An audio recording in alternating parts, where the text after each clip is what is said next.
आज बात देश की राजधानी दिल्ली की, जो सुबह सुबह धुंध की चादर में लिपट गई। प्रदूषण अपने खतरनाक स्तर पर पहुंच गया, जिससे लोगों को सांस लेने में दिक्कत होने लगी।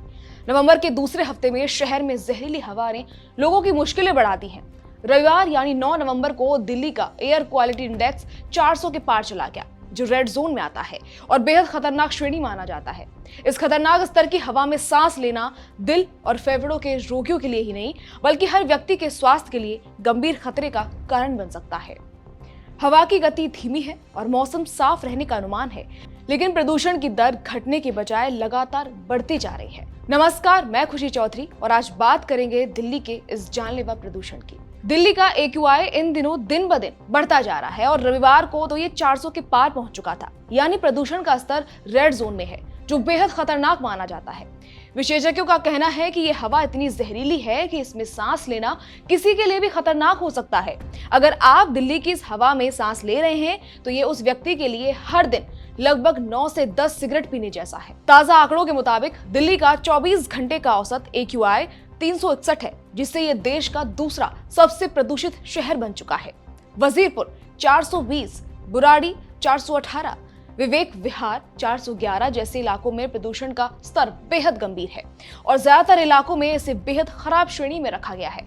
अगर इस प्रदूषण से दिल्ली और आसपास के इलाकों में स्वास्थ्य पर पड़ रहे प्रभाव की बात करें, तो ये खतरनाक स्तर तक पहुंच चुका है। NCR के प्रमुख इलाकों जैसे नोएडा 354, ग्रेटर नोएडा 336 और गाजियाबाद 339 में भी प्रदूषण का स्तर खतरनाक बना हुआ है। अगर इस स्थिति को ठीक समय पर कंट्रोल नहीं किया गया, तो आने वाले दिनों में इसके और गंभीर होने की आशंका है। दिल्ली में वायु प्रदूषण की वजह से सुबह और शाम हल्की धुंध का असर बना रहेगा, जिससे विजिबिलिटी पर भी असर पड़ सकता है।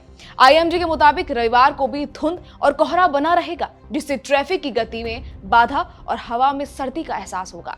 हालांकि दिन में मौसम साफ रहेगा, लेकिन प्रदूषण के कारण धुंध की परत दिन भर बनी रहेगी और शाम तक ये और गहरी हो जाएगी। दिल्ली में इस वक्त न्यूनतम तापमान 12 से 16 डिग्री और अधिकतम तापमान 24 से 28 डिग्री के बीच रहने का अनुमान है। मौसम में ठंडक बढ़ने के साथ हवा में भी ठंडक का असर होगा, जो हिमालय में हो रही बर्फबारी की वजह से है। ये ठंडी हवाएं दिल्ली तक पहुंच रही हैं, लेकिन प्रदूषण के साथ इसका मिश्रण स्थिति को और खराब कर रहा है।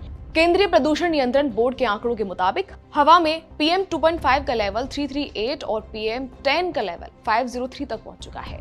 PM 2.5 का लेवल सामान्य से कहीं ज्यादा है। विशेषज्ञों का मानना है कि आने वाले 15 दिनों तक प्रदूषण में कोई खास कमी की संभावना नहीं है। PM 2.5 और PM 10 के स्तर में भारी वृद्धि हो रही है, जो इस संकट को और गहरा कर रही है।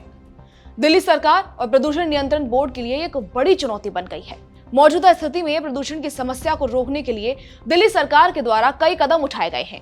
सबसे पहले दफ्तर का समय बदल दिया गया है। अब सर्दियों में दिल्ली सरकार के दफ्तर सुबह 10 बजे से शाम 6:30 बजे तक, जबकि नगर निगम के दफ्तर सुबह 8:30 से शाम 5 बजे तक खुलेंगे।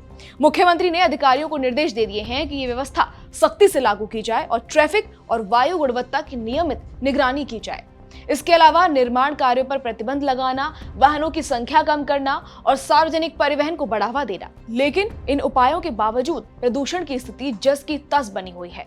विशेषज्ञों का कहना है कि केवल तात्कालिक उपायों से इस संकट का समाधान नहीं होगा।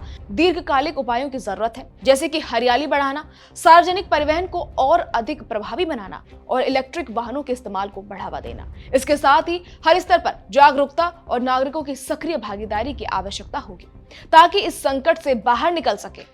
विशेषज्ञों के मुताबिक खतरनाक हवा सीधे तौर पर श्वसन प्रणाली, दिल और दिमाग पर असर डाल सकता है। खतरनाक प्रदूषण में सांस लेने से फेफड़ों की समस्याएं बढ़ सकती हैं, खासकर बच्चों, बुजुर्गों और दिल के मरीजों को। ये हवा न सिर्फ अस्थमा, एलर्जी और कई श्वसन संबंधी बीमारियों को बढ़ाती है, बल्कि मानसिक स्वास्थ्य पर भी असर डाल सकती है। ऐसे में बिना जरूरत सांस के मरीजों के घर से बाहर नहीं निकलने की सलाह दी गई है। दिल्ली वासी इस वक्त सबसे गंभीर प्रदूषण संकट का सामना कर रहे हैं और ये देखना होगा कि आगे चलकर क्या क्या कदम उठाए जाते हैं। इसी के साथ आप भी अपनी सुरक्षा का ध्यान रखें, मास्क का इस्तेमाल करें।